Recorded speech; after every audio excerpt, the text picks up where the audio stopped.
नमस्कार दोस्तों, stock market studies में फिर से एक बार आपको स्वागत है। तो आज मैं बात करूंगा एक प्राइवेट बैंक के बारे में जिसका नाम आप पहले देख चुके हैं, जिसका नाम है आरबीएल बैंक। बहुत सारे मेरे सब्सक्राइबर दोस्तों ने कमेंट किया, सर आरबीएल बैंक के ऊपर एक वीडियो बना के दीजिएगा, क्योंकि कंपनी देखा जाए तो लाइफ टाइम लो के नीचे है, लाइफ टाइम लो को टच कर रहा है। तो क्या इस लेवल को ब्रेक कर पाएंगे, क्या फिर से वो रीबैक कर पाएंगे? तो मैं आज टेक्निकल चार्ट पैटर्न के बारे में बताऊंगा, साथ ही साथ और एक चीज मैं आपको जरूर बताऊंगा, कंपनी का कुछ इन्फॉर्मेशन, जो हिडन इन्फॉर्मेशन, जो मैं आपको पहले कभी नहीं दिखा था। और शायद मुझे लगता है आपने भी शायद इस तरीके से इन्फॉर्मेशन नहीं देखे होंगे, शायद क्योंकि बहुत सारे पुराना निवेशक भी है, वो इस तरीके से इन्फॉर्मेशन को जरूर कलेक्ट करते हैं। तो देखिए, इस तरीके से इन्फॉर्मेशन आपके पास अब जब रहेगा ना, तब आपको एक स्ट्रांग फील होगा कि मैं कोई भी स्टॉक पिक कर सकता हूँ। तो चलो वीडियो को शुरू करते हैं। वीडियो को शुरू करने से पहले जरूर कहूंगा, अभी तक आपने इस चैनल को सब्सक्राइब नहीं किया तो देर किस बात की, सब्सक्राइब तो कर लीजिएगा, क्योंकि आपको जेन्युइन इन्फॉर्मेशन मैं इस स्टॉक मार्केट इस स्टॉक मार्केट स्टडीज चैनल के माध्यम से आपको देने वाला हूँ। और साथ ही साथ अभी तक टेलीग्राम को ज्वाइन नहीं किया तो जरूर ज्वाइन कर लीजिएगा, क्योंकि टेलीग्राम में ज्वाइन होना आपको बहुत इंपॉर्टेंट है। मैं बहुत सारे न्यूज अपडेट्स और स्टॉक मार्केट में कुछ न्यूज आया तो मैं उसको डायरेक्ट लिंक वहाँ पे मैं आपको दे देता हूँ, तो आपको एक अंदाजा मिल जाएगा। आप ट्रेडर है तो उस लिंक को फॉलो करके आप काम कर सकते हैं। तो चलो देख लेते हैं आज के स्टॉक के बारे में।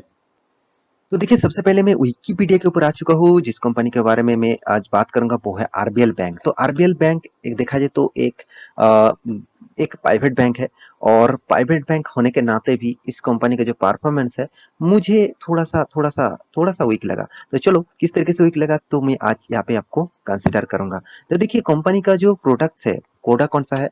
कंज्यूमर बैंकिंग का प्रोडक्ट है, कॉर्पोरेट बैंकिंग का प्रोडक्ट है, फाइनेंशियल एंड इंश्योरेंस का प्रोडक्ट है। मतलब कंपनी आप जितने सारे रिटेल बैंकर है, मतलब जैसे आप और मैं जब बैंकिंग में पैसा रखना जाता हूँ, तो उसके लिए आपको कंज्यूमर बैंकिंग बोला जाता है। मतलब कंज्यूमर को सपोर्ट देता है। कॉर्पोरेट बैंक मतलब जितने सारे कंपनीज इस बैंक से काम करते हैं, मतलब लोन लेते हैं, साथ ही साथ उसका करंट अकाउंट भी है, वो फंड ट्रांजेक्शन करते हैं, तो वो भी इस कंपनी काम करते हैं। साथ ही साथ फाइनेंशियल एंड इंश्योरेंस, तो हर बैंक में फाइनेंशियल और इंश्योरेंस तो होते ही है। तो देखिए, इस कंपनी के प्रोडक्ट आप देख चुके हैं। तो कंपनी स्टार्ट हुआ था अराउंड अराउंड अराउंड अब 1943 से। कंपनी बहुत पुराना कंपनी है। तो फिर भी पुराना होने के कारण कोई भी कंपनी अच्छा हो जाएगा ऐसे बिल्कुल भी नहीं। मैं आपको एक चीज सिखाया हूँ कि बिजनेस स्टार्ट करना और बिजनेस को आगे आगे 10 साल 15 साल बाद भी अच्छे खासा ग्रोथ कराना, वो अलग बात है, और उसी ग्रोथ को मेंटेन करना वो अलग बात है। तो कंपनी किस तरीके से मेंटेन किया, कंपनी किस तरीके से ग्रो किया कंपनी को, तो वही बात मैं आपको यहाँ पे दिखाना चाहूंगा। तो सबसे पहले मैं कंपनी के, देखिए आप खुद भी जाके सर्च कर सकते हैं। देखिए, आज मैं आपको सिखाऊंगा आप खुद किस तरीके से सर्च करेंगे। देखिए, आप लिखेंगे आरबीएल बैंक कासा रेशियो। तो कासा रेशियो क्या होता है? तो एक बहुत इंपॉर्टेंट पॉइंट्स है, इस रेशियो को आपको जरूर जानना है, क्योंकि कासा रेशियो एक ऐसा पॉइंट्स है जिस पॉइंट के बेसिस से मुझे लगता है बैंकिंग के आधा इंफॉर्मेशन यहाँ पे ही छुपे हुए हैं। तो देखिए, कौन सा इंफॉर्मेशन, तो एक बार मैं आपको यहाँ पे बता देता हूँ। तो देखिए, कासा रेशियो इस कंपनी का परसेंटेज कितना है? 35.3%।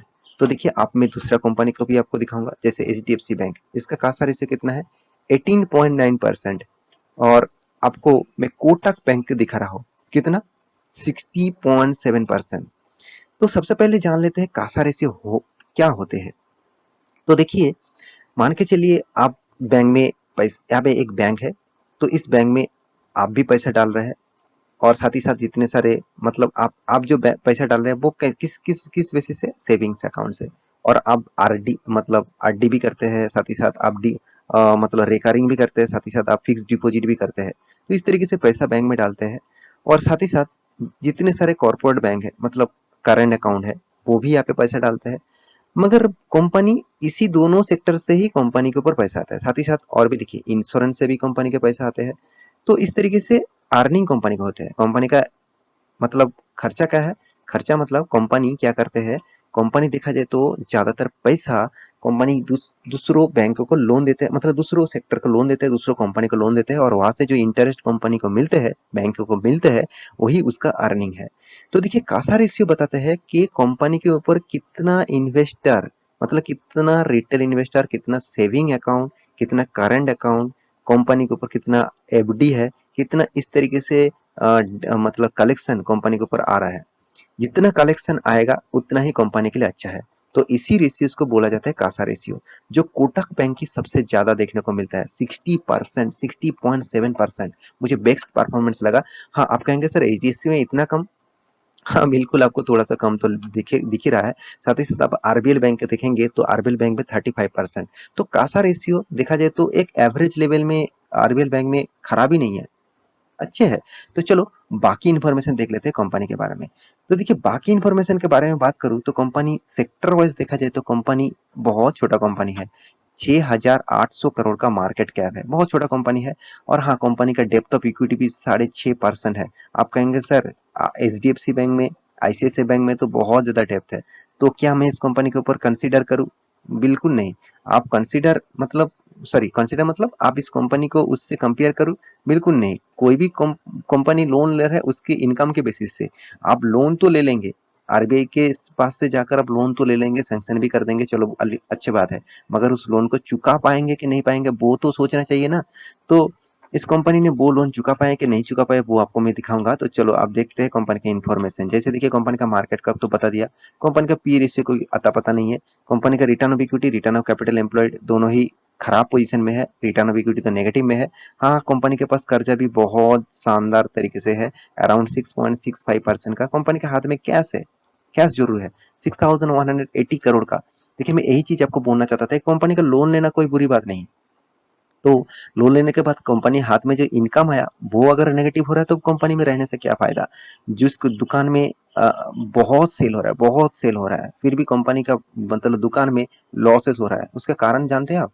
कंपनी ने दुकान में मतलब जिस दुकान और कंपनी ने इतना लोन ले लिया कि वो जितना भी माल बेचे उसमें जो प्रॉफिट अर्निंग हो रहा है ना, उस प्रॉफिट अर्निंग से ज्यादातर उसको बैंकिंग को इंटरेस्ट पे करना पड़ रहा है। तो यही चीज आपको सोचना चाहिए कि कंपनी ने अच्छा खासा यहाँ पे इनकम किया, चलो हाथ में कैश अच्छा है, और कंपनी छोटा है, चलो आज निवेश कर दो, कल अगर कंपनी आज 100 रुपया में मिल रहा है, कल अगर कंपनी 500 रुपया भी चला गया ना तो मेरा फंड तो 5 गुना हो जाएगा। तो ऐसे सोच कर निवेश करते हैं। तो ऐसे सोचकर आप निवेश कर सकते हैं, बिल्कुल कर सकते हैं, मगर उसमें आप छोटा मोटा निवेश लगाइए। कोई भी अगर कल जाके कंपनी बर्बाद भी हो जाता है ना तो आपको कुछ भी फर्क नहीं पड़ना चाहिए, तो ऐसे निवेश करिए। तो देखिए कंपनी के बाकी पैरामीटर देखा तो कंपनी का प्रॉफिट जो मतलब प्रॉफिट लॉस आप क्वार्टर बेसिस प्रॉफिट देखेंगे तो कंपनी का प्रॉफिट रेशियो मुझे उतना खास नहीं लगा, क्योंकि ईयर ऑफ ईयर बेसिस देखेंगे तो कंपनी ने प्रॉफिट तो किया मगर उतना ग्रोइंग मूड में प्रॉफिट नहीं है। दूसरी बात, कंपनी इस बार तो लॉसेस किया है, आप देख सकते हैं। तो कंपनी आपको रिटर्न तो कभी नहीं दिया, उल्टा आपका लॉसेस दिया। अराउंड 50% तक कंपनी आपको लॉस दिया 3 साल 5 साल में। तो अच्छा खासा लॉस आपको देखने को मिला, क्योंकि इस लॉस होने के कारण पीछे आप सभी जानते हैं आरबीएल बैंक के बहुत सारे न्यूज आपके सामने में रख चुका हूँ। तो देखिए उसके बारे में मैं यहाँ पे डिस्कस नहीं करूंगा। तो यहाँ पे देखिए आरबीएल बैंक के जो रेशियोज है, मैं आप टिकर.com साइट के ऊपर जाकर देख सकते हैं।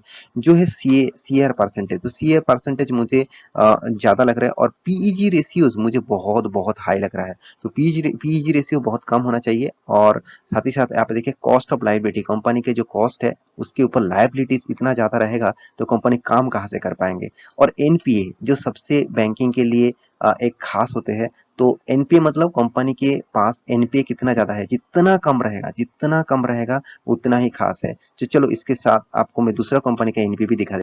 तो देखिए यहाँ पे मैं कोटक बैंक के आपके सामने ओपन करके रखा, और कोटक बैंक के देखिए एनपीए देखिए कितना कम है, अराउंड 1% तक। और आप आरबीएल को देखेंगे तो अराउंड 2% तक कंपनी के जो एनपीए है देखने को मिलेगा। तो एनपीए मतलब नॉन प्रोविजनिंग एसेट, मतलब मान के चलिए जो प्रोविजन के बाहर है। मतलब मान के चलिए बैंक ने लोन दिया किसी को, तो उस लोन से मतलब मान के चलिए एक आपका दुकान है और आपने बैंक से लोन लिया, और बैंक तो आपको लोन दे दिया, मगर आपको 50,000 का लोन लिया, चलो मैं छोटा अमाउंट आपको बता रहा हूँ, 50,000 का लोन लिया आप, उनमें से 20,000 तक आपने लोन चुकाया, मतलब बाकी 30,000 आप लोन नहीं चुका पाएंगे क्योंकि आपको बिजनेस टोटली बंद हो गया, मतलब अब पूरा के पूरा लॉस हो गया आपका। तो जो 30,000 का लॉस बैंक को और नहीं मिला, वही कंपनी के लिए, बैंकिंग के लिए एनपीए है। मतलब एनपीए जितना ही कंपनी को कम रहेगा, मतलब जो मार्केट में जो पैसा पड़ा हुआ है, जो जितना ही कम रहेगा उतना ही खास है। तो इस कंपनी का एनपीए मुझे ज़्यादा लग रहा है, तो एक एक नेगेटिव पॉइंट्स है कंपनी के लिए।